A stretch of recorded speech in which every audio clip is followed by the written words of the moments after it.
केंद्र आणि महाराष्ट्र सरकारच्या समन्वयातून महाराष्ट्रात 4714 घरांमध्ये सौर ऊर्जा वापरली जाते। पंतप्रधान सौर घर मोफत योजनेला उदंड प्रतिसाद देत राज्यात 31,000 घरगुती सौर ऊर्जेचे वीज ग्राहक झालेले आहेत। यापैकी 4714 ग्राहकांकडे प्रत्यक्षात सौर ऊर्जेचे दिवे चालवले जातात।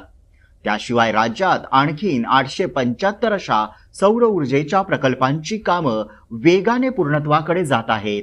प्रत्येक घराच्या छतावर 1 ते 3 किलोवॅट क्षमतेच्या सौर ऊर्जा निर्मितीमुळे दर महिन्याला सुमारे 120 ते 360 युनिट पर्यंत मोफत वीज उपलब्ध होत आहे।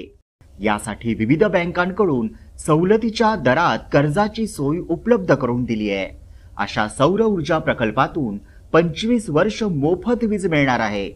पंतप्रधान सौर ऊर्जा योजनेच्या माध्यमातून गाव खेड्यातील घरं उजळून निघाली आहेत।